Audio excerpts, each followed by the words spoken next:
Você sabe quais são as atividades que preenchem o seu tempo hoje e quais atividades fazem parte do seu repertório ocupacional, da sua infância, da sua adolescência? Sou Cecília Xavier, terapeuta ocupacional. A terapia ocupacional é uma ciência que existe há 102 anos no mundo, nasceu nos Estados Unidos e que poucas pessoas conhecem.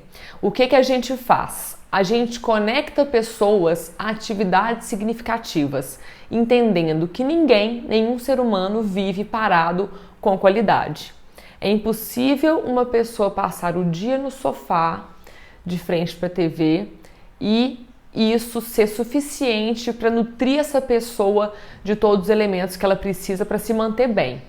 Somos seres ocupacionais e precisamos realizar atividades ao longo de todos os dias da nossa vida, atividades significativas, não é qualquer coisa que serve para qualquer pessoa, e é aí que mora a complexidade da coisa e por isso que a gente existe, para que a pessoa tenha conexão com a vida, vitalidade, e isso não se impede por presença de limitações. Uma coisa é ter uma doença, um diagnóstico, outra coisa é ser doente. Tem pessoas que têm uma doença, mas não são doentes, que são muito mais saudáveis do que pessoas que teoricamente não são doentes, não têm uma doença. Então, isso é bem relativo e as atividades que a gente pratica no dia a dia têm relação direta com tudo isso. Tem uma palestra que eu organizei chamada Revisão e Organização da Rotina. A rotina por quê? Se eu te perguntar como é que é a sua rotina, me conta. Você vai começar me dizendo de atividades que você faz do momento em que você acorda até o momento que você dorme. E isso é a própria vida. Essa dinâmica é exatamente o que me diz como que você tem gerido o seu tempo e se você está mais próximo ou mais distante do que você quer em termos de atividades, em termos de realização da própria vida. Então essa palestra é legal porque a gente começa falando desse sentido da ocupação humana.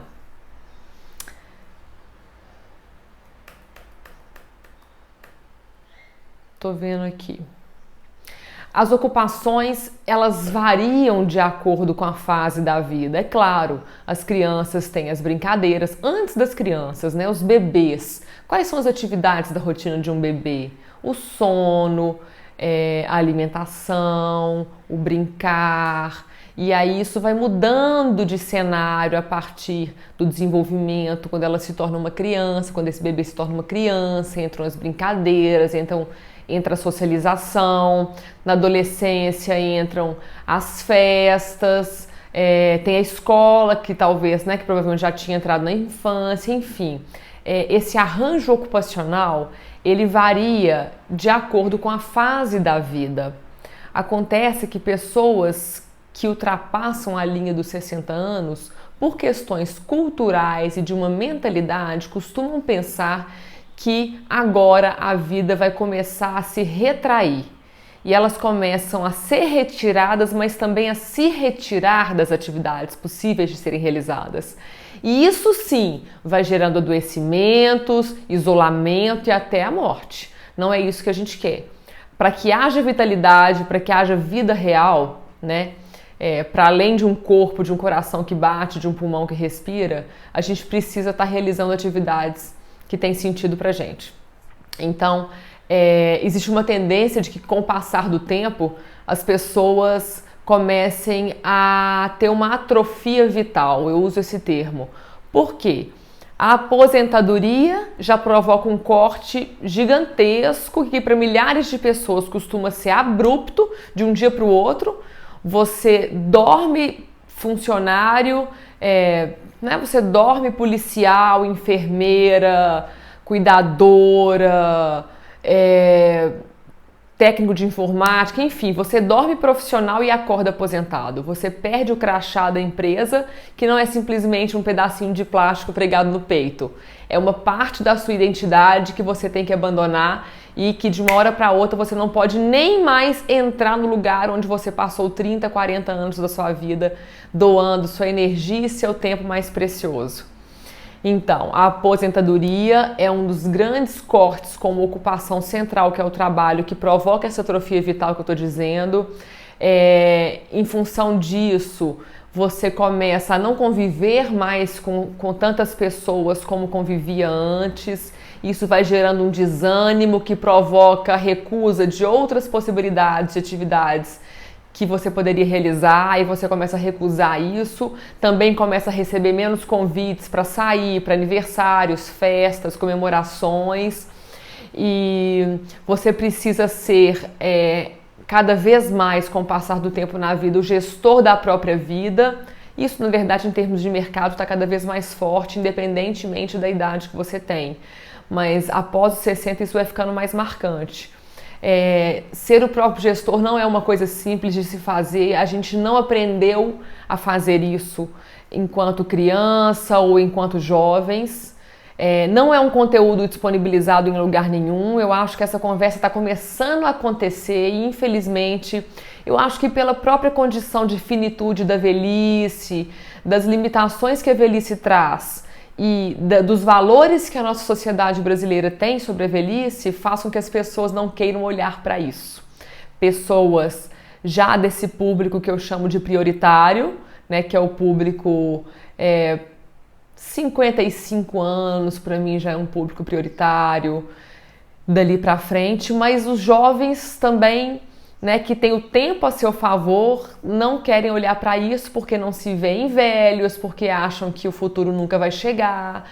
Então a gente está aqui, eu e mais alguns que se dispuseram a trabalhar com o tema da longevidade, da aposentadoria e da preparação para essa fase da vida, tentando alertar, porque os números do IBGE, né, os índices, gritam pra gente que o cenário mudou radicalmente, já mudou, e isso está impactando a vida de todas as pessoas de todas as idades em diversos aspectos. Por exemplo, famílias reduzidas, isso já é um fato. Quantos filhos tinham os seus avós, quantos filhos tiveram os seus pais ou pessoas da geração dos seus pais, os pais dos seus amigos, os seus amigos tiveram quantos irmãos e quantos filhos você tem. A gente vê essa escadinha descendo, né? E a taxa de natalidade reduzindo, e a de mortalidade, a expectativa de vida aumentando. Isso já está posto, já tem um tempo, e isso só vai aumentar. Eu, com 38 anos, hoje serei idosa em 2050, que é quando o Brasil vai ter dos maiores booms do envelhecimento no mundo. A gente está passando por esse processo, por essa revolução demográfica em 20, 30 anos, sendo que a França teve 145 anos para se organizar nessa revolução demográfica e com dinheiro, né? A gente não tem. Então, por que eu estou falando isso? Não é para angustiar ninguém, mas para que a gente se conscientize do que está havendo e possa agir em direção a um cuidado da gente mesmo, para que a gente possa usufruir mais da vida e prevenir sofrimentos, adoecimentos que tiram a graça completamente da coisa. Então a gente tem muito serviço, a gente tem muita coisa para fazer, mas precisamos começar a aprender como fazer isso. Como é que eu me preparo para a longevidade, para a aposentadoria, a partir de agora, independentemente da idade que eu tenho. E isso deveria ser um conteúdo, e a gente vai chegar lá, né, inserido nos currículos escolares das crianças, ok? Não significa que porque você é jovem que não está na hora de olhar para isso. E se você tem 50, 60, 70, 80, 90, 100, aí que já está realmente posto, é hora de impor uma pausa na sua vida para rever o que tem feito com o seu tempo, o que significa quais atividades têm preenchido o seu dia, para a gente saber quão próximo ou distante você está do que realmente quer fazer na vida. A terapia ocupacional, repetindo, ela sabe conectar pessoas a atividades significativas porque tem uma forma muito especial, muito específica de analisar as atividades, podendo ter um olhar mais fino, mais aprofundado sobre a possibilidade de cada sujeito realizar o que ele deseja. É possível, não é possível? Por que que não está sendo possível realizar as atividades que você deseja? Quais essas barreiras? São barreiras possíveis de serem superadas ou não, teremos que buscar um outro caminho ocupacional. Porque o fato é que sem atividade significativa não dá. E existem muitas situações na vida que rompem, que trazem rupturas ocupacionais. São as transições ocupacionais que eu já falei aqui algumas vezes, né? Quando nasce um filho, é uma transição ocupacional brutal.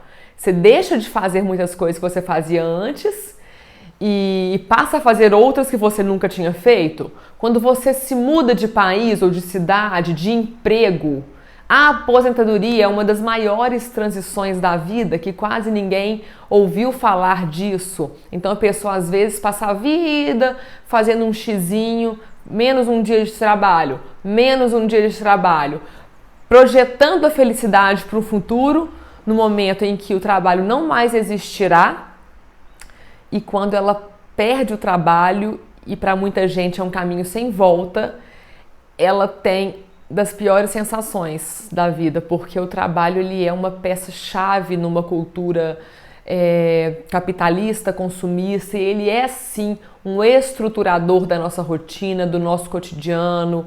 A gente faz tudo a partir dele. Eu vou fazer minha atividade física antes do trabalho, ou vou buscar meus filhos e conviver com a minha família após o trabalho. As férias acontecem na pausa do trabalho, enfim. Ele é o carro-chefe que vai guiando minha vida e de repente eu me vejo sem ele e eu achava que ia ser o melhor dos mundos, que eu ia entrar no mundo encantado de Bob e eu começo a sentir muita falta de muitas coisas que o trabalho me dava, mas que eu nunca soube disso. Então são muitos elementos para a gente conversar. Vamos ver o que mais que tem de interessante aqui para eu fazer. Ah, tá. Tem um teórico bacanérrimo, que é o Hans Johnson, um terapeuta ocupacional, claro, que eu usei muito no meu mestrado, concluído em 2013. Eu estudei exatamente a transição das pessoas de uma vida com trabalho para uma vida sem qualquer tipo de trabalho, que isso é um tipo de aposentadoria específica. Eu estudei pessoas saudáveis que tiveram essa ruptura e eu queria saber se o que elas fizeram ao longo da vida, em termos de atividades, influenciaria na adaptação delas à aposentadoria. Então, pela indicação da Fernanda Viotti, que é uma amiga, colega terapeuta ocupacional brilhante, eu encontrei esse autor, o Hans Johnson. Ele criou uma classificação que, desde que eu conheci, eu sou apaixonada por essa classificação, porque ela transformou completamente o meu raciocínio como terapeuta ocupacional diante das pessoas fazendo atividades.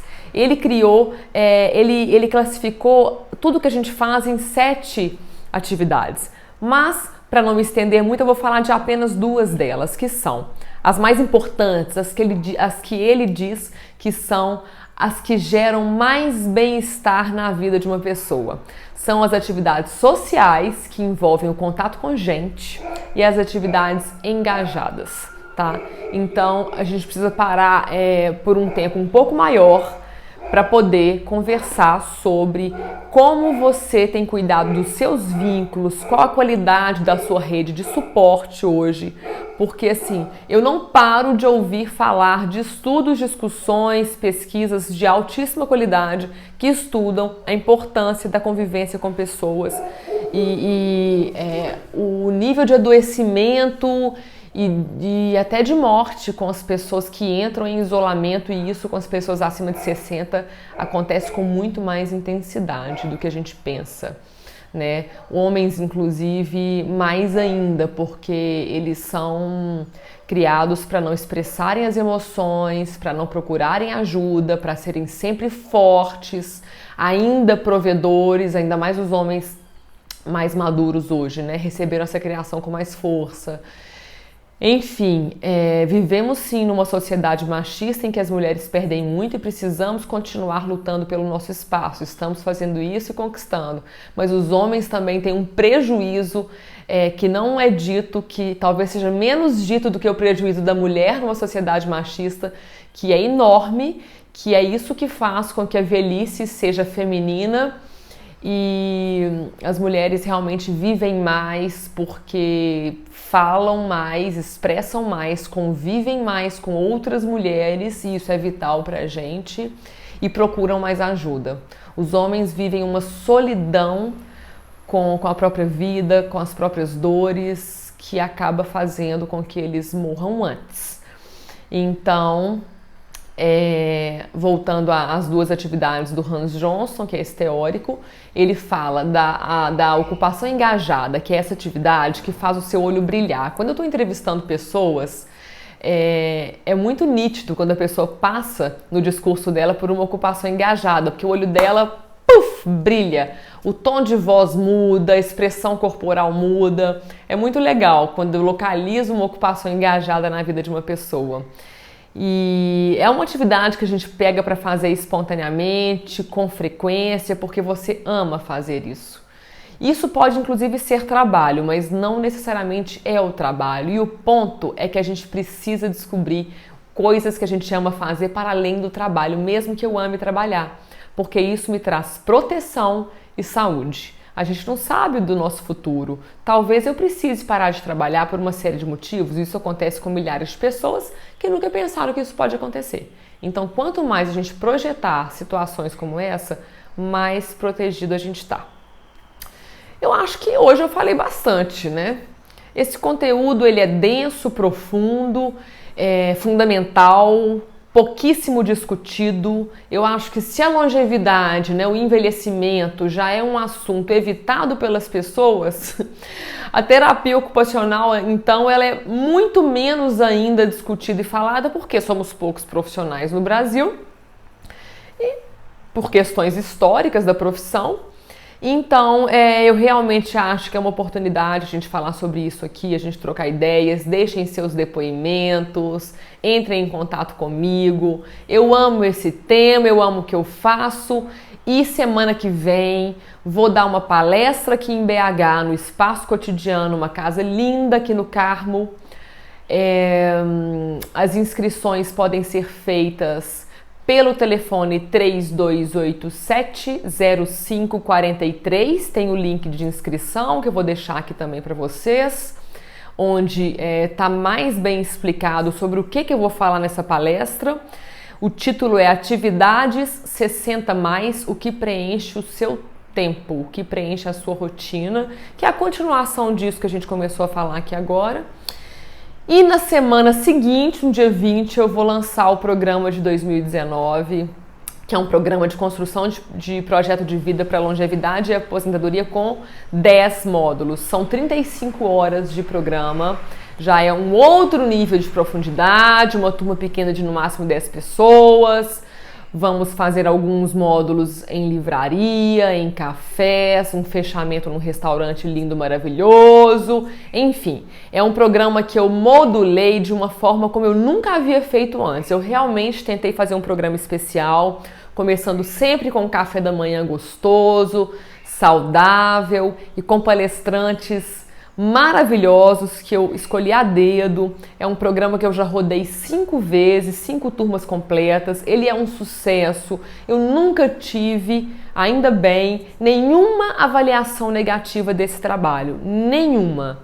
Quando a pessoa se dá uma chance de conhecer, e as portas estão abertas para vocês virem a essa palestra ou virem uma aula para experimentar esse programa que começa no dia 20, tá pertinho.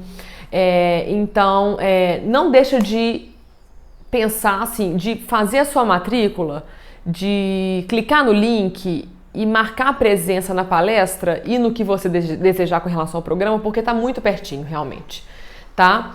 Obrigada! Se você me escutou até aqui, até o final, eu sei que são minutos preciosos no seu dia, mas eu realmente acho que é um conteúdo relevante, sério e urgente. Sou Cecília Xavier, fundadora do Trampolim 60+.